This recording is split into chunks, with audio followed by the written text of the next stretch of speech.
everyone, Alpha Marina here. I'm back on YouTube. I don't know for how long. And I just want to say I know I've been on and off this past couple of years ever since I started YouTube. I'm much more active on Instagram, but making YouTube videos, I'm not so sure if it's really gonna be a frequent thing. But you know, I'm just doing what I can because I'm in college, I'm 21, trying to figure out what I want to do in my life. I already know I want to be an art teacher, but that doesn't mean I can't have other artistic pursuits like creating OCs and writing stories, which is what I'm going to talk about today. So this is an OC spotlight I'm going to be doing where I showcase an OC, dedicate a whole video to me talking about their lore, why they are the way they are, blah, blah, blah, just anything and anything I can think of for the OC. This OC is going to be Hunter West, who shows up in my 2017 Work in Progress King's Court, which I'm going to be talking about here. And I'm going to put a trigger warning right now. I will be talking about self-harm, abuse, a little bit of racism, and suicide. So if you're not comfortable with those topics, I suggest you click off the video, okay? Are you guys still with me? So if you're still around, I'm assuming you're still with me. Okay, let's dive right into it. So Hunter was based off someone that I went to Catholic school with. In fact, this person I'm talking about, I had a crush on this person when I went to Catholic school for a year. That's a story for another day. But I'm here to talk about Hunter. So he's based off this guy. I have a habit of creating characters based on people I know, but I change certain things about the person's fictional counterpart so that people don't think they're being like ripped off or copied word for word. Because there is like a couple differences with Hunter and this guy in particular. So this guy, who I'm gonna call H, he's very athletic, he's very good at sports, and that's kind of sparked the idea for King's Court to be kind of like themed around high school athletics and basketball and stuff. But Hunter is not the protagonist. He is like the best friend character. Like the protagonist is Dean, who is a wheelchair user from the Philippines, and he goes to America to pursue his dream to become a professional basketball player because the Philippines, where he's at, does not have that many opportunities, so he goes to America for opportunities. And Hunter is basically the Ron Weasley to Dean's Harry Potter, if that makes sense.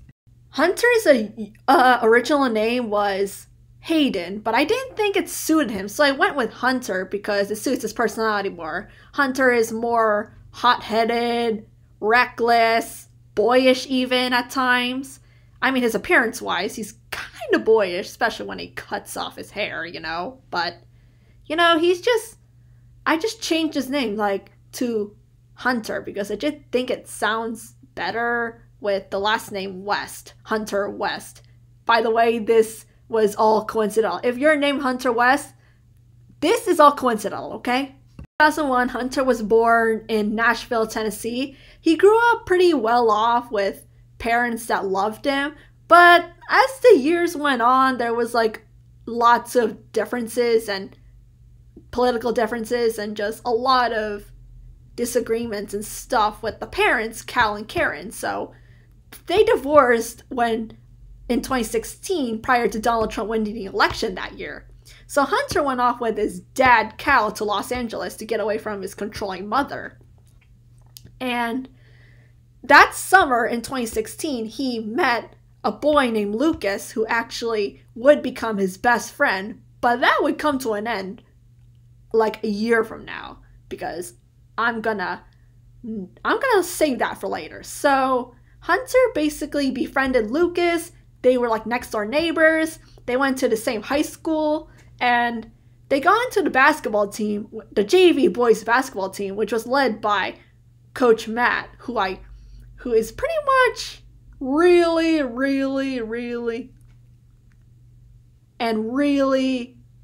toxic person. I just do not think he is fit to be a coach because he's done some really horrendous things. Like, I don't even want to disclose it. Will disclose that Coach Matt really had it out for Hunter and Lucas, And he basically said some pretty horrendous things. I'm not going to repeat them because they're just that horrendous. They should not be repeated. Why would I repeat something so horrendous? It's just... Anyway, so this really affected them negatively, both boys. But Lucas took it really hard because he just wasn't as confident as Hunter was. So it really, really got bad for him mentally. So it escalated in 2017 when he began having suicidal thoughts and decided to unalive himself in June of 2017. And this shook Hunter to the core. He was devastated. He lost his friend, and basically sets up the whole story of King's Court, which, like, his motivation for King's Court is to really bring down Coach Matt and to bring justice, because the school basically covered it up. And it's not right that they did that, because if something like that happens, you have to take accountability, and the school in the story did not do any of that. So Hunter's very angry about that, rightfully so, because he feels like they did not do Lucas any justice, and he decided to, like, you know, take it upon himself to make sure something like Lucas's unaliving himself doesn't happen again. At the beginning of King's Court, Dean is already attending the school, and Hunter is basically going around telling people, hey, I don't trust Coach Matt, and neither should you, because Coach Matt isn't who he says he is. You may think that Coach Matt is all that and really, really good at what he does, but believe me, believe Hunter when he says that Coach Matt is verbally chastising us for stuff we can't even control. And it's not right. Definitely not right. And the school basically doesn't do much about it. And all the while, Hunter is struggling with his own mental health. I mean, he literally lost a friend to unaliving himself. So who would blame him for going through some mental health issues? And he's just going through a lot, you know, like, he starts to hurt himself. He starts to, like, become stressed. He becomes more irritable and just on edge. And it's just really hard for other characters to see that he's struggling. And I wrote that in because I wanted to address mental health, especially with men. Because the way I see it, men don't really talk much about their issues, because toxic masculinity, they're basically told to man up, get over it, big boys don't cry. I think that's all crap, honestly. I feel like it's not right to tell men to just suck it up, because men have emotions. They do struggle with things. I mean, mental health is real, and I just feel very, very strongly about this topic.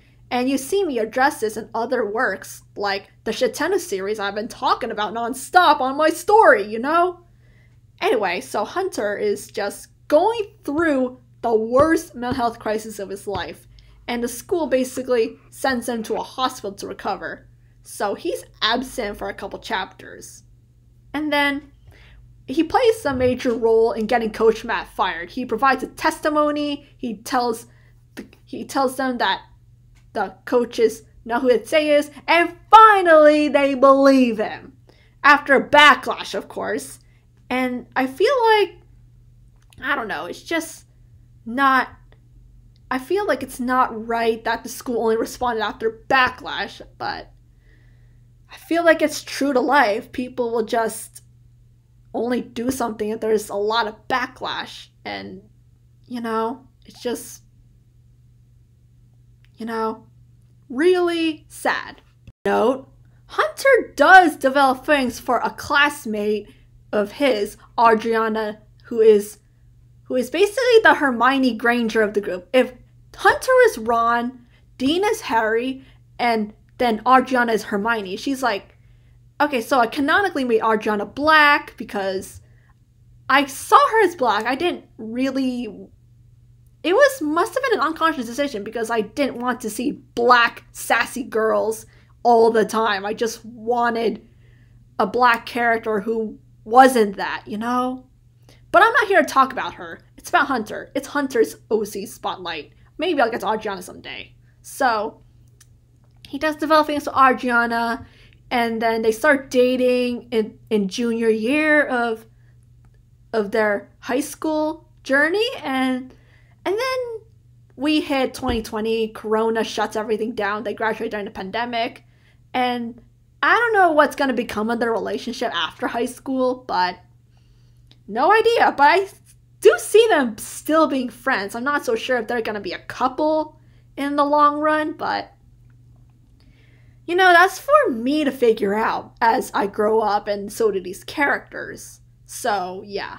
Hunter is also trying to pursue a psychology degree at some college, and I can see that because given his own mental health struggles, he would want to help people go through things a little easier with more help, because Hunter didn't have much. People kind of just dismissed him for his trauma, and he basically doesn't want other kids of the next generation to go through what he went through. So, I mean, there will be people who go through similar things as he did, but I can see him being an advocate for those kids because he knows what it's like to be silenced, to not be taken seriously, you know? Especially for the guys. Oh yeah, Hunter has a very strong sense of justice, which is one of the things that stick out to me and other people about him. He has a strong sense of what's right and wrong, and when something is wrong, he gets really angry about it. I mean, who wouldn't be angry about their mom calling Adriana the N-word? Like, you can't do that. His mom's basically racist, and yeah, you can kind of see why Hunter's wanted to stay away from his mom, because who wants to be around a racist mother like that? Like, come on. So that's all I got about Hunter today. That concludes the first OC Spotlight. If you have any other questions about Hunter or anything pertaining to my art or whatever, drop them in the comments. I'd love to get back to you on that, and I'll see you around.